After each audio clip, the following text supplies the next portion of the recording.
네, 말씀해 주세요. 탑뉴스 이상형 기자님.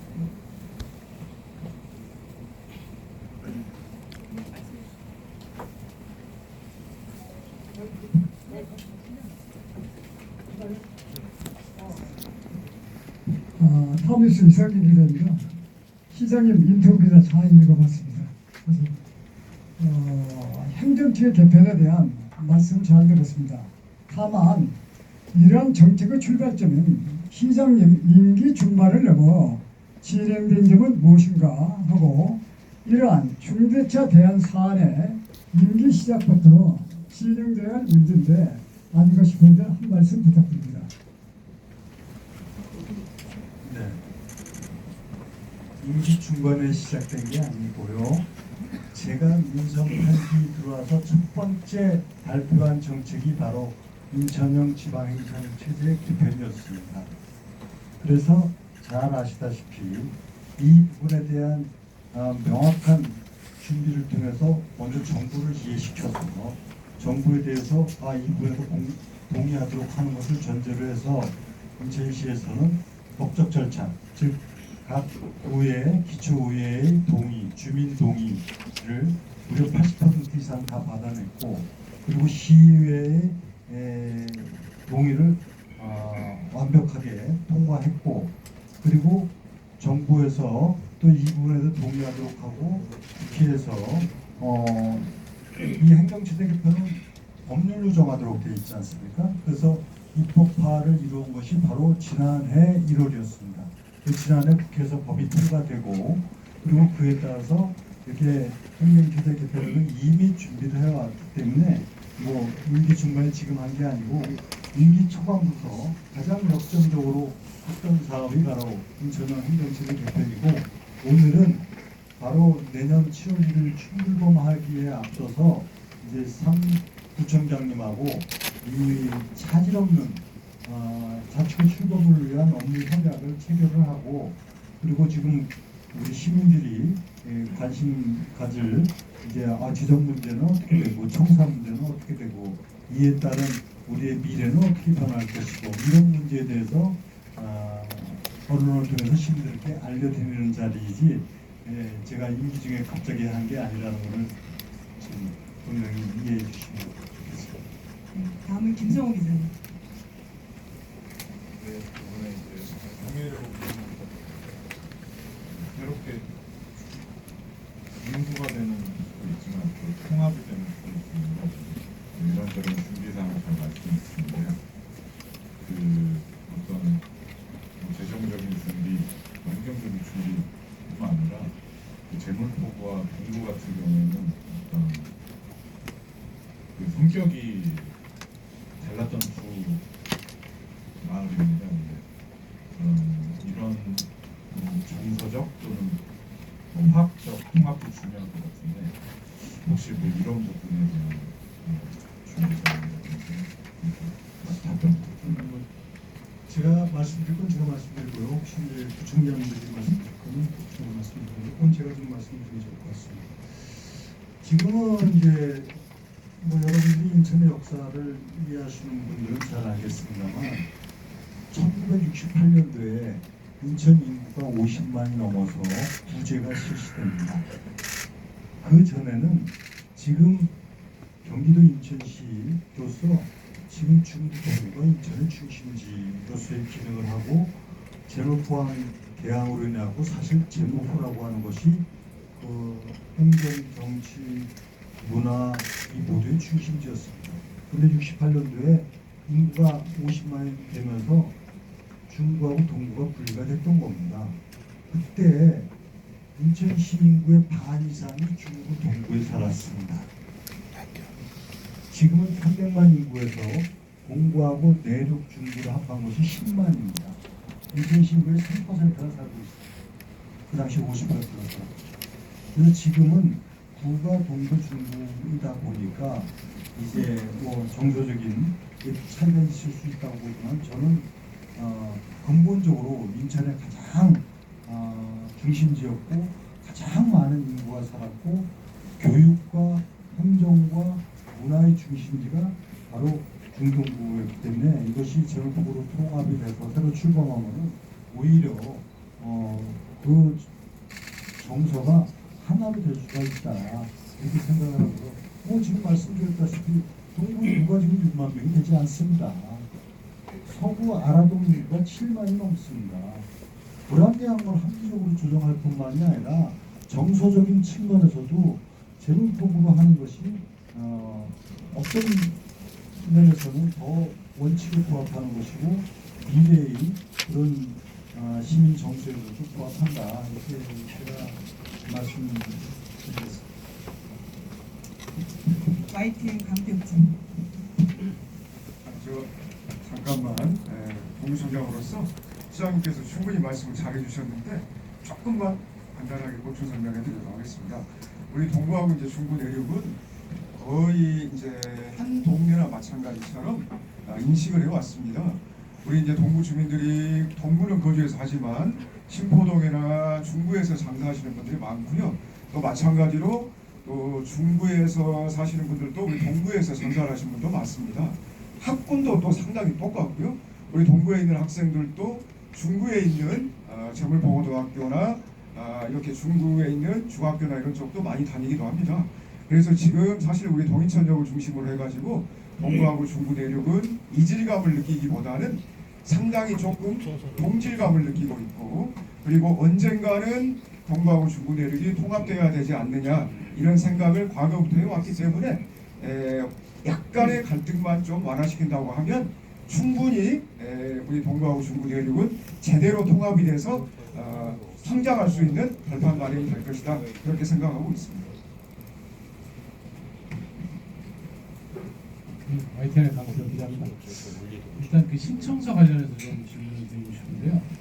그게 지금 말씀하신 건 전부 다 이제 임시로 이렇게 하는데 하고, 그다음에 시장님 말씀하신 것은 2030년까지 신청서를 완성하겠다라고 했는데, 이게 그러면 동시에 투트랙으로 다 동시에 지금부터 진행되는 건지, 아니면은 임시청사를 건립하고 내년에 출범하면서 새로운 구청장이 오시거나 뭐 하여튼 그 새로운 임시청사 가서 거기서부터 그 관련 공무원 그분들이 순차적으로 그 이후에 신청사 뭐 부지라든지 뭐 이런 걸 준비하는데 뭐 시청에서는 좀 일거리 정도만 해주는 건지 어떻게 진행되는지가 일단 궁금하고, 두 번째 맨 관련된 질문인데, 이제 검단구 같은 경우에는 지금 없잖아요. 모듈러 주택, 그러니까 모듈러 그 건물을 짓는다고 했는데, 마찬가지로 그것도 그러면 1월 1일부터 내년 1월부터 들어가서 그분들이 이제 그러니까 강범석 부총장님이 두 가지가 이 서구와 경남구 다 관여하시는 건가요? 아니면 경남구 같은 경우에는 신청사도 아까 제가 말씀드린 것처럼 이렇게 투트랙으로 진행되는 건지 아니면은 순차적으로 진행되는 건지 그거 좀 여쭈고 싶습니다. 투트랙으로 진행합니다. 당연히 임시청사는 당연히 마련해야 되는 거 아닙니까? 그리고 본청사도 지금부터 준비합니다. 그래서 2030년도에 차질 없이 개청을 하도록 합니다. 그러기 위해서는 입지 선정, 그 다음에 어떠한 재정 대책, 그리고 설계 등등이 있기 때문에 당연히 투트랙으로 지금부터 준비한다 이런 말씀을 드리고, 검단과 관련해서 송창진께 좀 말씀.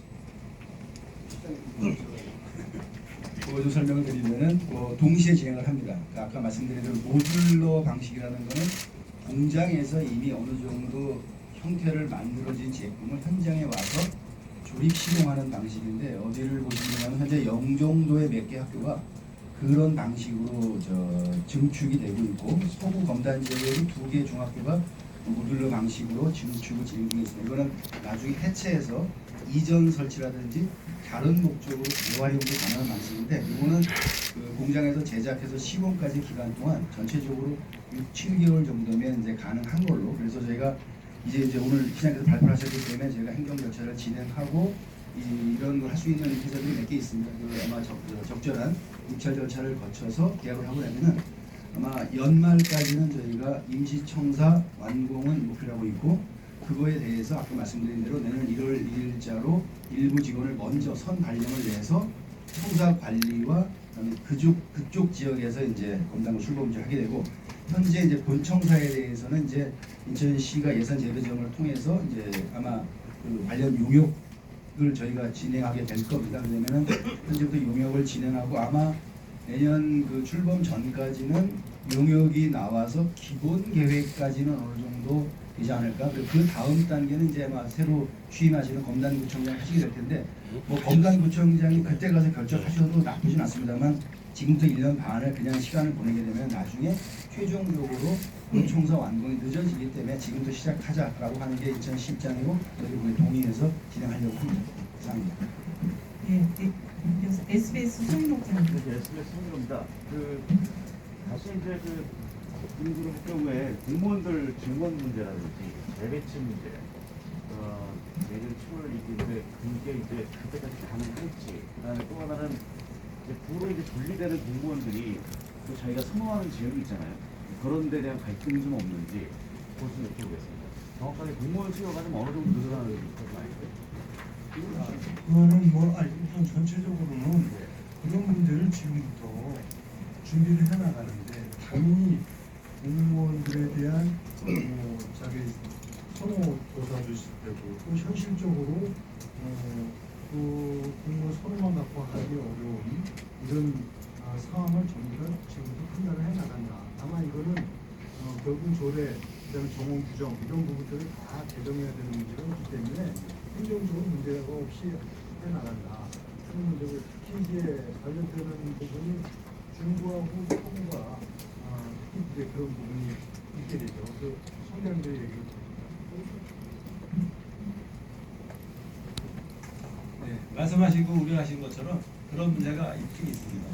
다만 우리 직원들의 이제 선호도를 조사해 보니까 현재로서는 그 재물포구에 좀 머무르고 있는 분들이 많이 있고 영종구에서 새롭게 개발을 시키고 발전시키겠다는 이런 의지도 있는데 그러면 영종이라는 데는 통행료를 내야 되고 시간이 많이 걸리는 조건이 불리한 지역인데 거기에 갔을 때 구에서는 그 공무원들에 대한 복리 정책은 뭐가 있는지 확정적으로 되게 되면은 그러한 부분들을 잘 풀어나갈 수 있다고 생각하고요. 비교적 우리 공무원들이 제가 겪어보니까 사명감이 깊어서 어느 지역에 가더라도 일을 다 할 수 있다. 다만 선호하는 분들의 이제 약간 직급이라든가 직렬 이러한 부분들은 균형을 맞춰서 해야 되기 때문에 그러한 부분은 일반적인 선호도 외에 우리가 합리적인 그 배치가 중요하다고 생각합니다.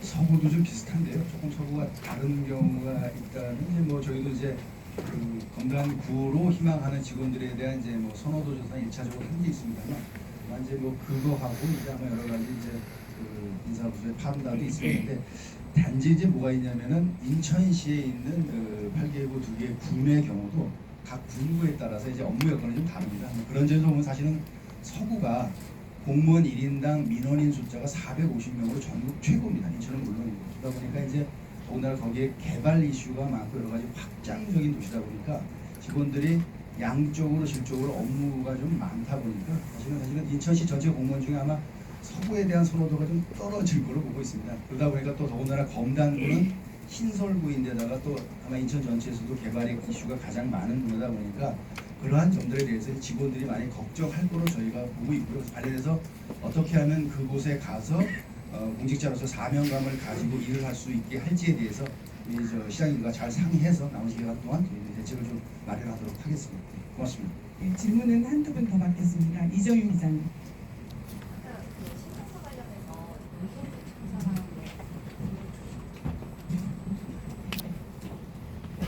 신청사 관련해서 아까 영종구 청사랑 검정구 청사는 해주셨는데 지금 제목구 청사도 관심이 되게 큰데요. 제목구 청사도 그럼 영종구 청사나 검정구 청사처럼 그 준공 시기를 언제 정도 좀 보고 있는지 하고 이게 동인천의 역세권 도시개발 사업하고도 뭐 연계가 되는 거잖아요. 앞으로 좀 추진 계획에 대해서 말씀 주시죠. 이건 중구, 동구, 청장 다 관련됐기 때문에 제가 그냥 원론적인 말씀을 드리지 않을 수가 없습니다. 재물포구의 경우로 임시청사는 지금 중구와 동구 청사가 있기 때문에 이것을 적절히 어떻게 배분해서 활용하면 됩니다. 그러나 이제 본 청사를 마련하는 걸 지금부터 준비를 하는데 이 지금 후보지를 사실 많이 검토했습니다.